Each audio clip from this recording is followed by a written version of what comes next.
Hello everyone, welcome to my YouTube channel. As we already know, the history of democracy in India is very rich and very unique. But there was a certain time when this democracy was questioned by dictatorship. That was the era of emergency. Today we shall be discussing very briefly the causes and the threats of emergency in India. So let's quickly get to the content. राष्ट्रपति जी ने आपातकाल की घोषणा की है। इससे आतंकित होने का कोई कारण नहीं है। So to begin, guys, let's start by understanding what the emergency means.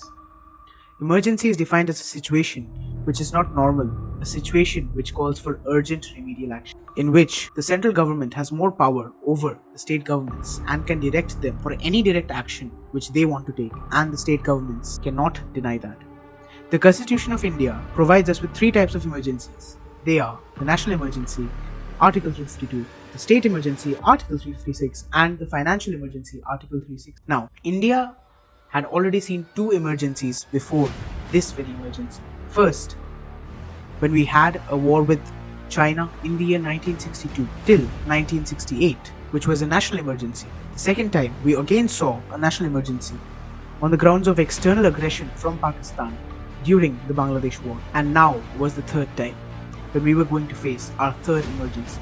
On June 25th, 1975, this emergency was begun, and it continued till March 21st, 1977. Since we have already understood what an emergency is, let us understand what was the reason to proclaim this emergency. The main reason became the allegation of electoral fraud against the Prime Minister Indira Gandhi. Raj Narayan lodged a case of election fraud and misuse of state machinery for election purposes against Prime Minister Indira Gandhi. Gandhian socialist Jai Prakash Narayan also supported Raj Narayan and started a satyagraha, and to seek popular action against the central government, they launched the satyagraha.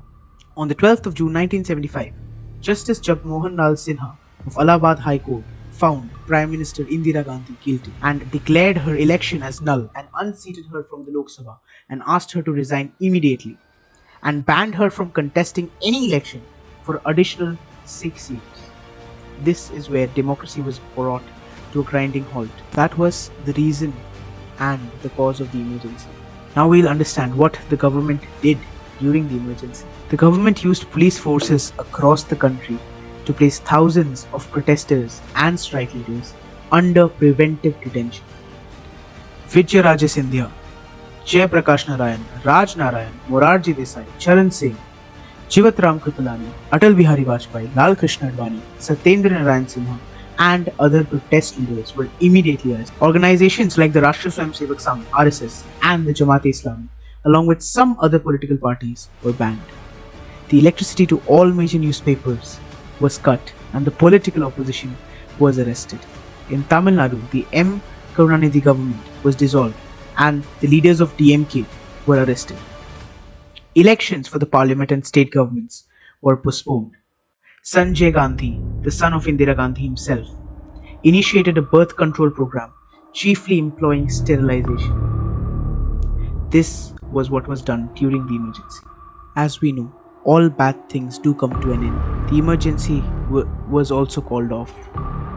On 23rd January 1977, Mrs. Gandhi called fresh elections for March and released all political prisoners. In the Lok Sabha elections post the emergency held in February 1977, Mrs. Gandhi and Sanjay Gandhi both lost their Lok Sabha seats. Congress before the emergency had 352 seats in the Lok Sabha and were just catered to 153 seats after this emergency. Around 10 lakh people were sterilized forcibly during this emergency. In the 21 months of this emergency, over 1 lakh people were jailed without trial. 22 custodial deaths were reported. This was the emergency. No matter how much we try to cover this situation, it shall always remain a black spot on Indian democracy. 40 years ago, Indira Gandhi declared emergency as she thought the security of India had been threatened by internal disturbances. Wait, what's the hurry? If you liked my content even a tad bit, please do not forget to like, subscribe, and share with your family and friends so that they can also get the information about emergency. Thank you.